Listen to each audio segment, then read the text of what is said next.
Have you ever felt completely vulnerable in a moment of prayer? That instant when you're on your knees, eyes closed, heart open, and suddenly you feel exposed to unseen forces that seem to swirl around you? It's as if in those moments of greatest spiritual intimacy, when we reach out toward the divine, something else takes notice of us too. Many people experience this strange paradox that in our most vulnerable spiritual moments, we can simultaneously feel both utterly defenseless and yet somehow mysteriously protected. I recently spoke with a man who told me about praying the rosary late one night in his living room. As the familiar words passed his lips, he suddenly felt a presence of darkness, a weight of oppression so real it made the hair on his neck stand on end. Yet instead of giving in to fear, he continued his prayer with even greater focus and described feeling enveloped by what he could only call a shield of light. This wasn't just a comforting emotion or psychological trick. He described it as more real than the chair he sat on. What was happening in that moment? Was this just the power of suggestion? Or was he experiencing something that Saint Ignatius of Loyola understood profoundly hundreds of years ago? The mysterious reality of spiritual protection in our most vulnerable moments of faith. The concept of spiritual protection during prayer isn't something we talk about much in our modern religious conversations. We've become uncomfortable with the idea of spiritual warfare, of forces that oppose our journey toward God. We prefer our faith sanitized, rational, free from the messiness of unseen realities.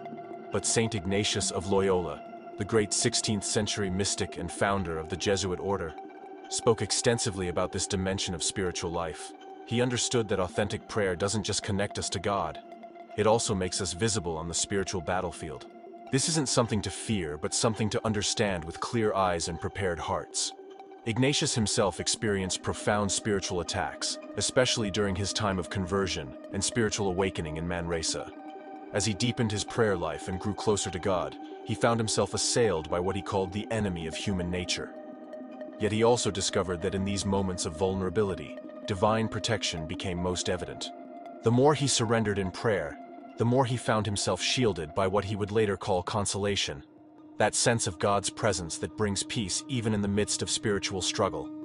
This protection wasn't a reward for his holiness, but a natural consequence of honest prayer, of placing himself completely in God's hands. This is something we've largely forgotten in our comfortable spiritual lives, where prayer is often reduced to a psychological exercise rather than an encounter with the living God that takes place within a complex spiritual reality. Many people misinterpret what spiritual protection actually means in the Ignatian tradition. They imagine it as a kind of supernatural force field that prevents anything bad from happening to those who pray. But this is a fundamental misunderstanding. Ignatius never promised that prayer would shield us from hardship, illness, or even spiritual attack. What he discovered instead was that authentic prayer connects us to a divine presence that remains with us through these challenges, not removing them, but transforming how we experience them. He understood that spiritual attack often intensifies precisely when we are growing closer to God, not as a sign of failure, but as confirmation that our spiritual journey is authentic. This paradoxical truth appears throughout Scripture. Think of Job, whose faithfulness didn't shield him from suffering but sustained him through it. Or Paul, who spoke of a thorn in his flesh that remained despite his prayers for its removal. Ignatius was deeply familiar with this pattern in his own life. During his long convalescence after his leg was shattered by a cannonball at Pamplona, he turned to spiritual reading out of boredom and began his journey toward God. This period of physical vulnerability became the context for his spiritual awakening. Years later, he would guide countless souls to understand that spiritual protection doesn't mean the absence of struggle, but the presence of God within it. This is a profound reversal of how many understand faith today, where we often expect prayer to function as a kind of spiritual insurance policy against difficulty. Consider how different this Ignatian understanding is from what we often see in contemporary spiritual circles. In some religious communities today, there's an implicit promise that sufficient faith or proper prayer techniques will create a barrier against all forms of suffering and spiritual opposition. When hardship comes anyway, as it inevitably does, people are left not only with the pain of their circumstances, but the added burden of wondering what they did wrong, where their faith failed. Ignatius offers a much more realistic and ultimately more hopeful perspective. For him, the question isn't whether we will face opposition, both natural and spiritual, but how we will experience it when it comes. Will we interpret difficulty as evidence of divine abandonment, or will we recognize it as a context in which divine protection operates in more subtle but equally powerful ways? This distinction makes all the difference in our spiritual resilience. The man praying the rosary didn't panic when he felt that oppressive darkness. Something in him recognized that this was part of the landscape of authentic spiritual life, and in continuing his prayer rather than fleeing from it, he created space to experience the protecting presence that was already there, manifesting as that shield of light he described. This pattern of facing spiritual opposition and discovering divine protection within it appears repeatedly in the lives of those who have followed Ignatius's spiritual path over the centuries. At the heart of Ignatian spirituality lies a practical method for recognizing both spiritual attack and divine protection. Ignatius developed his famous rules for the discernment of spirits precisely to help people navigate these complex spiritual dynamics. He observed that as we move toward God, we experience what he called consolation and desolation.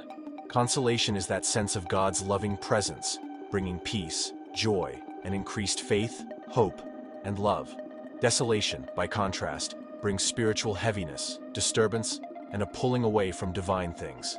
Ignatius taught that the enemy of human nature works to intensify desolation, while God's Spirit brings consolation. But here's where Ignatius was remarkably sophisticated. He noted that these spiritual forces operate differently depending on the direction of our lives. For a person moving away from God, the enemy often brings false consolation, a deceptive sense of peace in sinful behaviors, while God allows the disquiet of authentic desolation as a wake-up call. For those moving toward God, however, the pattern reverses. The enemy brings desolation to discourage, while God brings true consolation to strengthen. This explains why spiritual attack often intensifies during prayer, particularly prayers like the rosary that focus our attention completely on God. The rhythmic meditation on sacred mysteries creates a space of profound openness to divine presence, which naturally provokes opposition. I think about the man I mentioned earlier, feeling that oppressive darkness during his rosary. In Ignatian terms, he was experiencing desolation, that sense of heaviness and disturbance that often accompanies spiritual growth. But he also experienced consolation, that mysterious shield of light that didn't remove the attack but transformed his experience of it. The rules for discernment that Ignatius developed aren't just abstract theology, but practical tools for navigating our spiritual lives with greater wisdom. In the first week of his spiritual exercises, Ignatius outlines 14 rules specifically designed to help us recognize and respond to the different spiritual influences that affect our thoughts, feelings, and desires. While a full exploration of these rules would require more time than we have here, a few key principles can help us better understand experiences like the one our rosary praying friend encountered. Rule 4 tells us that spiritual desolation, that sense of heaviness and disturbance, often comes precisely when we're making spiritual progress. Rule 5 instructs us never to make major changes or decisions during times of desolation. Rule 6 encourages us to intensify our spiritual practices during desolation, rather than abandoning them. Rule 7 reminds us that divine grace remains present even when consolation seems absent. And Rule 8 counsels patience, reminding us that both consolation and desolation are temporary states that will change if we remain faithful. We see these principles at work in our opening example. The man praying the rosary didn't abandon his prayer when he felt that spiritual heaviness, but intensified his focus. He maintained his spiritual practice despite the discomfort, and his patience was rewarded with a renewed sense of divine protection. This pattern of spiritual resistance followed by deeper consolation appears throughout the lives of those who followed Ignatian spirituality across the centuries. I'd like to pause for a moment here and ask you something important. Have you ever experienced that sense of spiritual warfare during prayer? That feeling when darkness seems to press in precisely when you're reaching toward God? If you felt this, know that you aren't alone. Saint Ignatius himself experienced these moments of spiritual battle throughout his journey. In fact, he would see them as signs that your prayer is authentic, that you're moving in the right direction spiritually. If this speaks to your experience, I invite you to share in the comments. You can simply write, "I've felt this spiritual battle," and if you're comfortable, briefly describe your experience. Your words might be exactly what another person needs to read today to know they aren't alone in these experiences. Sometimes acknowledging these spiritual realities is the first step toward understanding the protection that's already surrounding us in these vulnerable moments of faith. One of the most fascinating aspects of Ignatius's understanding of spiritual protection comes from his own life story. Before his conversion, Ignatius was a proud Spanish nobleman and soldier focused on worldly glory. After his injury at Pamplona, during his long recovery, he began reading the only books available to him, A Life of Christ and Lives of the Saints. As he read, he noticed something crucial about his interior responses. When he daydreamed about returning to his former life of worldly honor, he felt immediate excitement, but afterwards, emptiness and dissatisfaction. But when he imagined following the saints and serving God, though it seemed difficult at first, he felt a lasting peace and contentment. This observation became the foundation of his spiritual discernment. Through this experience, Ignatius discovered a key insight about spiritual protection. The shield that guards us isn't primarily external but internal, our ability to recognize and respond to the different spirits influencing our thoughts and feelings. For Ignatius, spiritual protection wasn't about being spared from temptation or difficulty, but about developing the interior freedom to recognize what draws us toward God and what pulls us away. In his spiritual exercises, he elaborates this understanding through the meditation on two standards, where he envisions humanity caught between two banners, Christ's and the enemy's. Under Christ's banner, we find humility, poverty of spirit, and a willingness to suffer for what is good. Under the enemy's, we find riches, honor, and pride. The protection Ignatius discovered wasn't from hardship, but from deception, not from suffering, but from losing our way.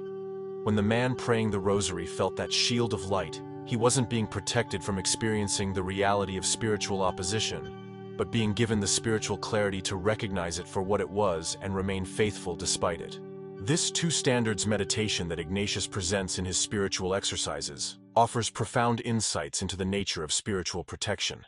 In this contemplation, he invites us to imagine two great military encampments spread across a vast plain.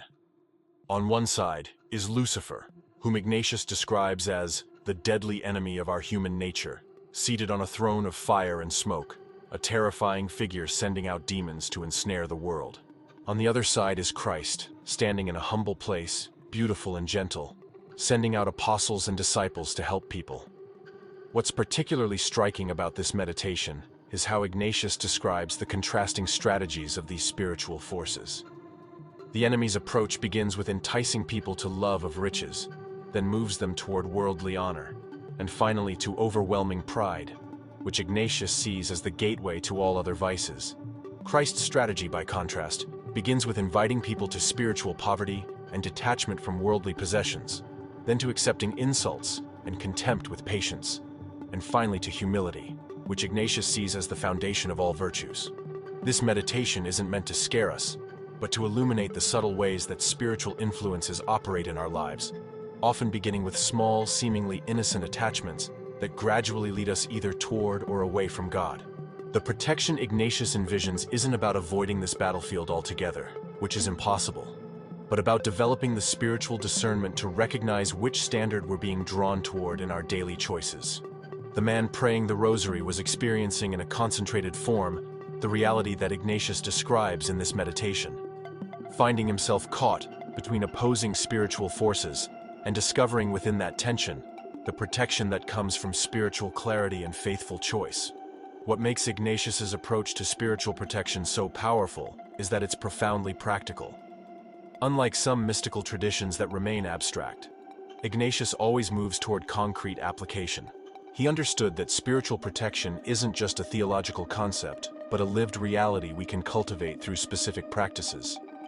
Chief among these is what Ignatius called the examen, a daily prayer practice of reviewing our experience in God's presence. Through this simple but profound exercise, we develop spiritual sensitivity, learning to recognize the subtle movements of various spirits in our daily lives. Another powerful Ignatian practice is what he calls the application of senses in prayer, where we use our imagination to place ourselves within gospel scenes, experiencing them through all our senses. This strengthens our spiritual perception, making us more attuned to both attack and protection in our prayer lives. Ignatius also emphasized the importance of spiritual direction, having someone experienced in the spiritual life who can help us discern the authentic from the counterfeit in our experiences. These practical tools create what we might call a spiritual immune system, not preventing exposure to difficulties, but helping us respond to them in ways that lead to growth rather than harm. The man praying the rosary was engaging in precisely this kind of concrete spiritual practice. The rosary itself, with its rhythmic meditation on the mysteries of Christ's life, is a form of the application of senses that Ignatius so valued. By immersing himself in these sacred mysteries, the man was strengthening his spiritual perception, enabling him to recognize both the attack and the protection that accompanied his prayer. The exam prayer that Ignatius recommended practicing twice daily deserves closer attention, as it provides perhaps the most accessible entry point into his understanding of spiritual protection. This simple prayer practice involves 5 steps. First, we place ourselves in God's presence, remembering that we're loved and accepted exactly as we are. Second, we express gratitude, naming specific gifts from the day, which Ignatius understood as a crucial foundation for spiritual discernment. Third, we review our day with attention to our interior movements, noticing when we felt drawn toward God and when we felt pulled away. Fourth, we bring to God any areas where we fell short, asking for healing and forgiveness. And fifth, we look forward to the day ahead, asking for grace in anticipated challenges.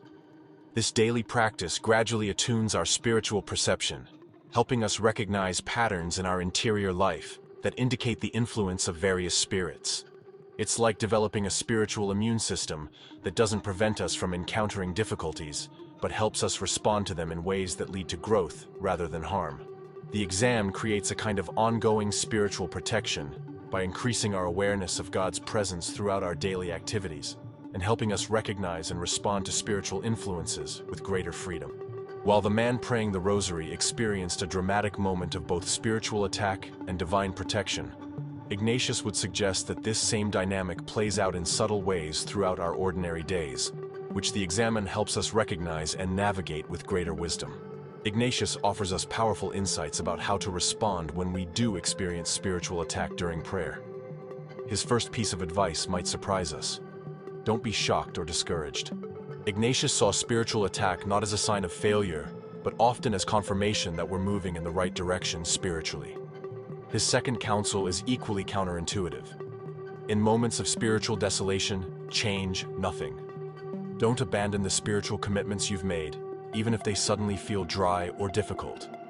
Desolation, Ignatius teaches, is not the time for decisions, but for steadfastness. Third, Ignatius encourages increased prayer and reflection during times of spiritual attack. Rather than pulling back, we should lean in, examining what's happening with God's help. Fourth, he reminds us of the temporality of spiritual states. Desolation will pass if we remain faithful. And fifth, Ignatius urges us to remember previous experiences of consolation during times of struggle. God's presence in our past becomes a resource for our present challenges. We see all these elements at work in the experience of the man praying the rosary. He didn't abandon his prayer when he felt that oppressive presence. Instead, he continued with even greater focus, as he described it. He didn't allow the attack to define his experience, but remained connected to the deeper reality of God's presence, symbolized by that shield of light he perceived. His experience illustrates what Ignatius understood centuries ago. Spiritual protection isn't the absence of attack, but the presence of grace that transforms how we experience that attack. These Ignatian principles for responding to spiritual attack deserve deeper exploration, as they offer practical guidance for moments when we feel most vulnerable.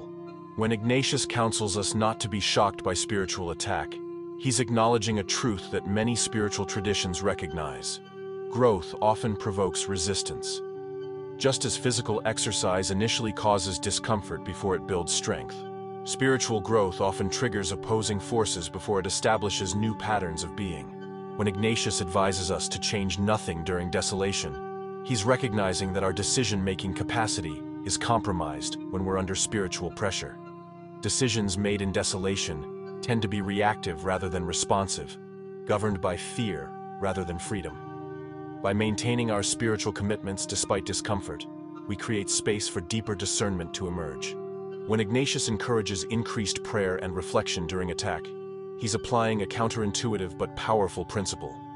move toward, not away from, the areas of greatest challenge. This is similar to the psychological insight that healing comes not from avoiding difficult emotions, but from bringing greater awareness to them. When Ignatius reminds us of the temporary nature of spiritual states, he's offering a perspective that creates resilience. Knowing that both consolation and desolation will pass helps us avoid identifying too closely with either state. And when Ignatius urges us to remember past consolations during present struggles, he's acknowledging the power of spiritual memory to sustain us through difficult times. All of these principles were at work in the experience of our rosary-praying friend, who found protection not by escaping attack, but by remaining faithful within it. What's particularly beautiful about Ignatius's understanding of spiritual protection is how it connects to his broader vision of finding God in all things. For Ignatius, the spiritual life wasn't restricted to formal prayer or religious settings, but extended to every aspect of human experience. He saw the entire world as charged with divine presence, every moment as an opportunity for encounter with God. This perspective transforms how we understand spiritual protection. It's not just something we experience in isolated moments of prayer, but a constant reality available to us in every circumstance. This doesn't mean we won't face difficulties or even spiritual opposition. Ignatius was realistic about the struggles of human life. But it does mean that divine protection surrounds us always, not just in designated spiritual moments. The man praying the rosary experienced a particularly intense moment of both attack and protection. But Ignatius would suggest that this same dynamic plays out in subtle ways throughout our daily lives. Every time we choose love over indifference, generosity over selfishness, forgiveness over resentment, we're experiencing a form of spiritual protection, the grace that enables us to align ourselves with God's purposes rather than being drawn away from them. This broader understanding helps us see that the dramatic experiences of spiritual warfare that sometimes occur during prayer are simply more visible manifestations of a reality that permeates our entire existence. This principle of finding God in all things represents one of Ignatius's most revolutionary contributions to Christian spirituality. Before Ignatius, there was a strong tendency to divide life into sacred and secular realms, to see God's presence primarily in explicitly religious contexts and activities. Ignatius transformed this understanding by insisting that every aspect of creation, every human activity rightly ordered, every moment of our day can be a context for divine encounter.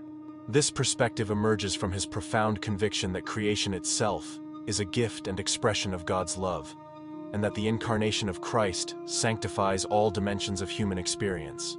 When Ignatius invites us to find God in all things, he's not suggesting that everything that happens is good or divinely intended. He was well acquainted with the reality of evil, both natural and spiritual. What he's offering instead is a way of perceiving divine presence even within the complex, sometimes painful circumstances of our lives.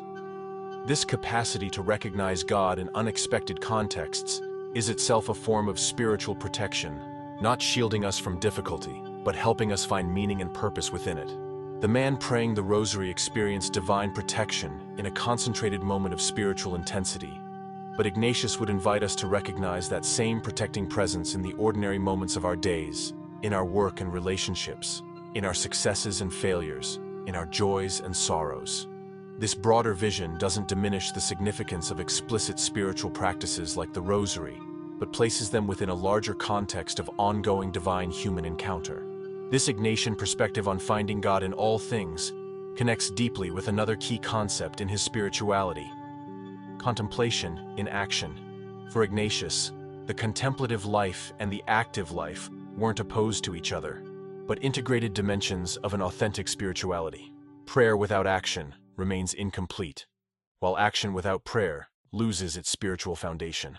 The protection we experience in moments of contemplative prayer strengthens us for more effective service in the world, while the challenges we encounter in active service drive us back to deeper prayer. This creates a spiritual rhythm that builds resilience over time. When we bring contemplative awareness to our active engagement with the world, we begin to recognize spiritual influences operating not just in our prayer lives, but in our relationships, work, social systems, and cultural patterns.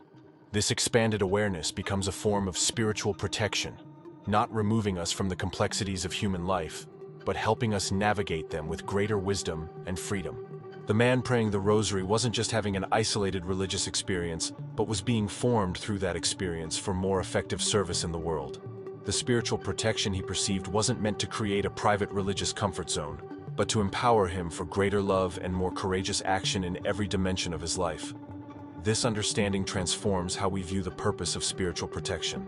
It's not primarily about our comfort or security, but about freeing us from fear, so that we can live more boldly for the greater glory of God.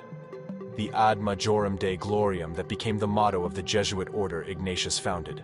How might we apply these Ignatian insights about spiritual protection to our daily lives? First, we can develop greater awareness of our interior movements, becoming more attuned to the subtle shifts in our thoughts, feelings, and desires that indicate spiritual influences. Ignatius's Examen prayer provides a simple but profound method for cultivating this awareness. Take 10 minutes at the end of each day to review your experience in God's presence, noting when you felt drawn toward God and when you felt pulled away. Second, we can commit to regular, focused prayer practices like the rosary, which create space for deep spiritual connection. Consistency matters more than duration here. 10 minutes of truly present prayer does more than an hour of distracted religious activity. Third, we can seek out spiritual community. Ignatius emphasized that authentic spirituality isn't individualistic but communal. When we pray with others, we create a shared field of spiritual protection that strengthens each participant.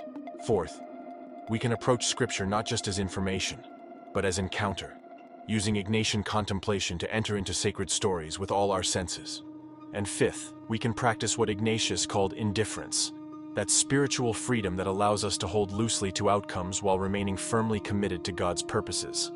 These practices won't shield us from all difficulties, but they'll help us experience divine protection within those challenges, just as the man praying the rosary felt surrounded by light, even as he faced spiritual darkness.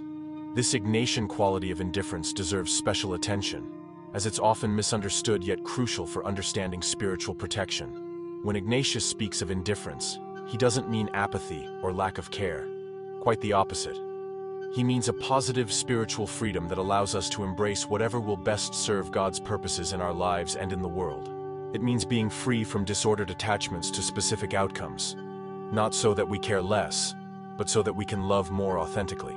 This quality of indifference creates a form of spiritual protection by preventing us from becoming so fixated on particular results that we lose perspective and inner freedom. When we hold our desires with a certain lightness, we become less vulnerable to manipulation, less likely to compromise our values for specific outcomes, more able to find God's presence even when circumstances don't align with our preferences. The man praying the rosary displayed this quality of indifference in his response to spiritual attack. Rather than becoming fixated on removing the oppressive presence he felt, he maintained his focus on God, creating space to experience the protection that was already there. This doesn't mean he was indifferent to the attack in the sense of not caring about it, but that he didn't allow it to define his experience or divert him from his primary purpose of connecting with God through prayer.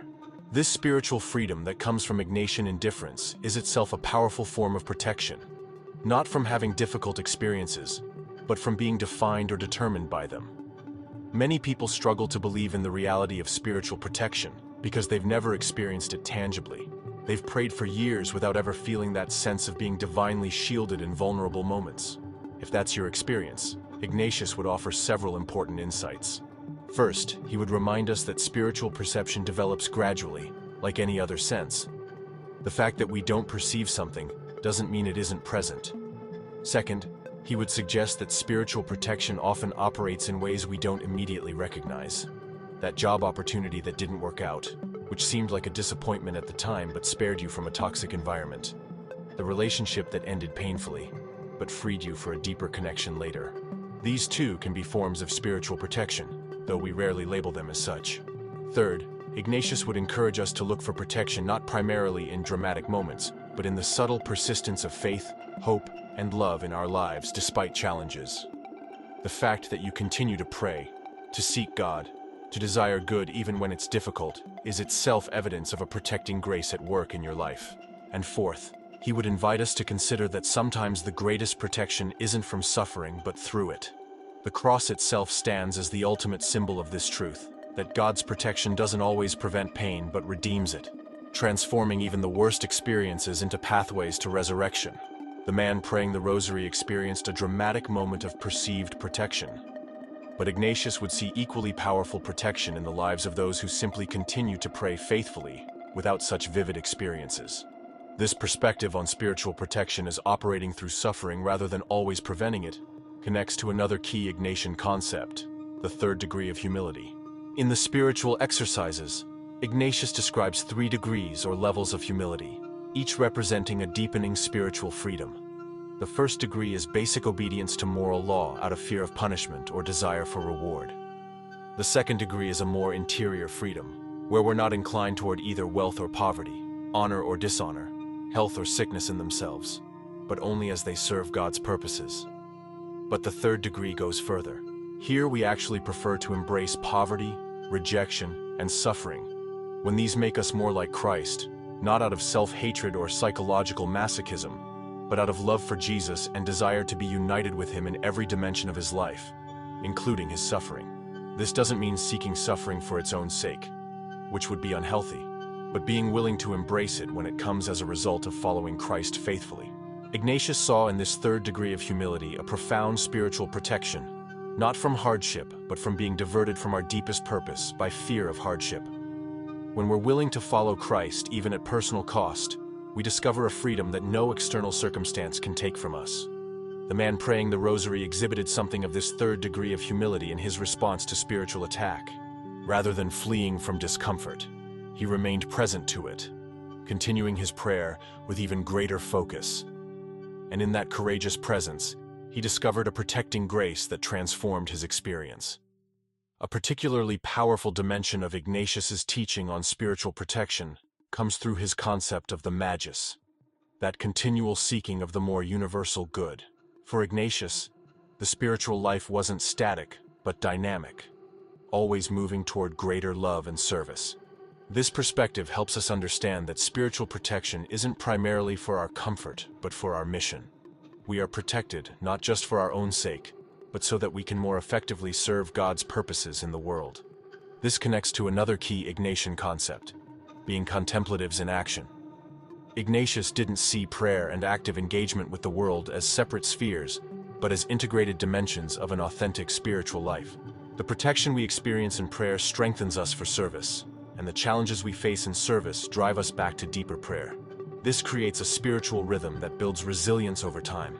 The man praying the rosary wasn't just having a private religious experience, but was being formed through that experience for more effective service in the world. The spiritual protection he perceived wasn't meant to shield him from all difficulty, but to empower him for greater love and more courageous action. This understanding transforms how we view the purpose of spiritual protection. It's not primarily about our comfort or security, but about freeing us from fear, so that we can live more boldly for the greater glory of God, the ad majorem Dei gloriam that became the motto of the Jesuit order Ignatius founded. This principle of the magis, always seeking the more universal good, appears throughout Ignatian spirituality. It's not about doing more in a quantitative sense, which can lead to burnout, but about seeking the greater good, the more effective service, the more loving response in each situation. This orientation toward the magis creates a form of spiritual protection by freeing us from excessive self-focus. When we're primarily concerned with our own comfort, security, or advancement, we become highly vulnerable to manipulation and fear. But when our primary orientation is towards serving the greater good, we develop a spiritual resilience that can withstand many challenges. This doesn't mean we ignore our own legitimate needs or fail to establish healthy boundaries. Ignatius was quite practical about the importance of sustainable spiritual practices. But it does mean that our ultimate security comes not from building walls to protect ourselves, but from participating in God's ongoing work of creation and redemption in the world. The man praying the rosary wasn't seeking spiritual experiences for their own sake, but engaging in a prayer practice that orients the heart toward divine purposes. The protection he experienced wasn't meant to create a private spiritual sanctuary, but to strengthen him for more courageous and compassionate engagement with the world.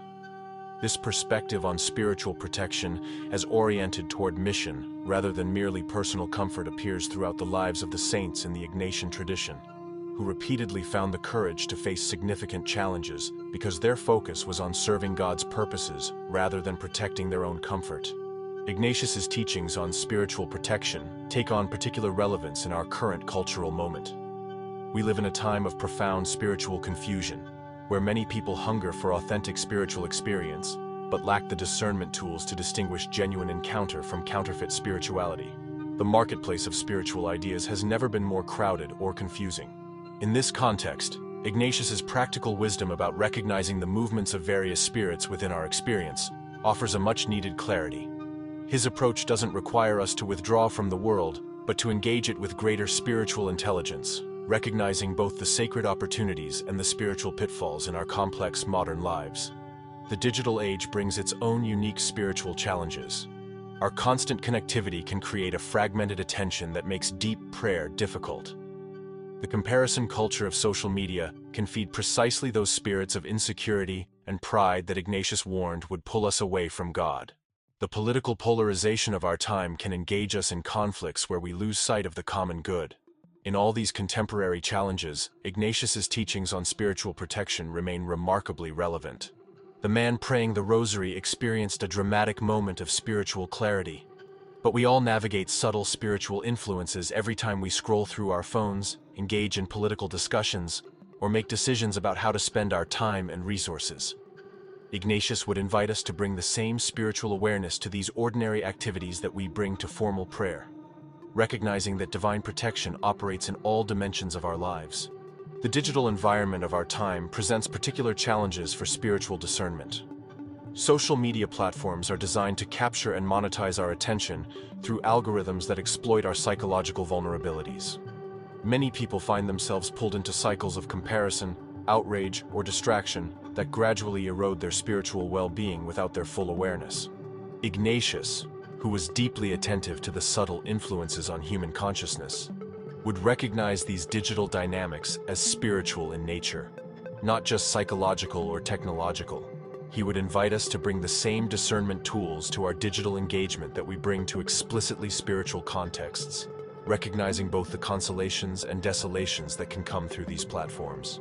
This doesn't mean demonizing technology, which can also be a powerful medium for connection, learning, and positive influence. It means becoming more aware of how these tools affect our interior lives, noticing when they leave us feeling more peaceful, hopeful, and loving, and when they leave us feeling anxious, judgmental, or depleted.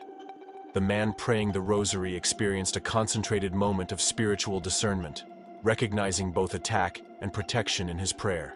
Ignatius would invite us to bring that same discerning awareness to every dimension of our digital lives, not pulling away from technology altogether, but engaging it with greater freedom and intentionality. In this way, the spiritual protection that Ignatius describes extends even to these newest contexts of human experience, not shielding us from all digital challenges but helping us navigate them with greater wisdom and spiritual freedom. Similarly, the political polarization of our time presents spiritual challenges that Ignatius's teachings on discernment can help us navigate. Many people find themselves caught in cycles of political reactivity, where their thinking becomes increasingly binary and their capacity for nuance and common ground diminishes. Ignatius, who lived in his own time of intense religious and political division during the Protestant Reformation, would recognize these polarizing dynamics as having spiritual dimensions, not just political or ideological ones. He would invite us to notice how political engagement affects our interior lives, whether it increases or decreases our capacity for compassion, understanding, and service to the common good. This doesn't mean becoming apolitical, which can be a form of privileged withdrawal from responsibilities of citizenship. It means bringing greater spiritual awareness to our political engagement, noticing when it aligns us more closely with Christ's way of humility, compassion, and peace, and when it pulls us toward dehumanization of those with whom we disagree. The man praying the rosary experienced spiritual protection not by escaping the reality of spiritual conflict, but by remaining faithful within it. Ignatius would invite us to bring that same faithful presence to the political conflicts of our time, not expecting to be shielded from all disagreement or tension, but discovering within those challenges the protecting grace that helps us remain committed to both truth and love, even when these seem in tension. In this way, Ignatian spirituality offers resources for navigating not just explicitly religious contexts, but the full range of human experience in our complex contemporary world. As we reflect on Ignatius's profound insights about spiritual protection, particularly through prayer practices like the rosary. We're invited to reconsider our own experiences of vulnerability and safety in our spiritual lives. Perhaps you've had dramatic moments like the man I described, feeling both spiritual opposition and divine protection in tangible ways. Or perhaps your experience has been more subtle, a quiet persistence of faith despite doubts, a continued desire for God despite distractions. Ignatius would see both as evidence of the same reality, that protecting grace that surrounds us not just in isolated spiritual moments but throughout our lives. The invitation before us is to develop greater spiritual sensitivity, to become more attuned to the movements of various spirits within our experience, and more responsive to the guidance and protection that's already available to us. This doesn't happen overnight, but grows through consistent spiritual practice, through the daily examination of conscience, through regular immersion in Scripture, through honest prayer that doesn't hide our struggles from God. As we develop this spiritual awareness, we may find that what once seemed like random experiences of emotion or thought reveal themselves as meaningful indicators of spiritual influence. What once seemed like coincidence may appear as evidence of divine guidance. And what once felt like isolated religious practice may reveal itself as part of a comprehensive protection that encompasses our entire lives. If these reflections on Saint Ignatius's teachings about spiritual protection have resonated with something deep in your heart, I invite you to join our community by subscribing to this channel. Each week, we explore dimensions of spiritual life through the wisdom of saints like Ignatius, offering practical guidance for your own journey of faith. The path toward authentic spirituality isn't one we're meant to walk alone. By subscribing, you'll connect with others who are asking the same questions, facing similar challenges, and discovering the same surprising graces along the way. In future videos, we'll continue exploring Ignatian spirituality, looking at his teachings on discernment, contemplative prayer, finding God in all things, and spiritual freedom. These aren't just historical curiosities, but living wisdom that can transform how we experience God's presence in our complex modern lives. Thank you for sharing this time of reflection. Your presence here isn't accidental, but may itself be evidence of that protecting grace that continually draws us toward deeper connection with God and with one another. As we draw our reflection to a close, let's return to that image we began with. The man praying the rosary, experiencing both spiritual attack and divine protection in a single moment. His experience captures something essential about the spiritual life, as Ignatius understood it. We are indeed caught in a great drama that extends beyond what our eyes can see. Our prayers and our choices matter more than we know. Yet within this cosmic struggle, we are never abandoned or unprotected. The same God who called Ignatius from his sickbed to a life of profound service continues to call each of us, not away from the complexities and challenges of our world, but more deeply into them, equipped with a protection that doesn't shield us from difficulty, but transforms our experience of it. When we pray the rosary or engage in other forms of contemplative prayer, we aren't just performing religious exercises, but participating in a reality that encompasses heaven and earth. We make ourselves vulnerable, yes, opening our hearts in ways that can attract both divine and opposing attention. But in that very vulnerability, we discover a strength not our own, a protecting presence that surrounds us not just in dramatic moments of spiritual experience, but in the ordinary challenges and opportunities of daily life. This is the great paradox at the heart of Ignatius's spirituality, that true security comes not through defending ourselves but through surrender, not through spiritual self-protection, but through radical openness to God. As you continue your own spiritual journey, may you discover this protecting presence that surrounds you always, not removing all challenges but walking with you through them, not shielding you from all suffering but redeeming it, transforming even your moments of greatest vulnerability into opportunities for resurrection. Remember, in the spiritual life as Ignatius lived it, our greatest protection isn't from the world, but for it. Not to keep us comfortable, but to make us courageous, free to love without fear for the greater glory of God.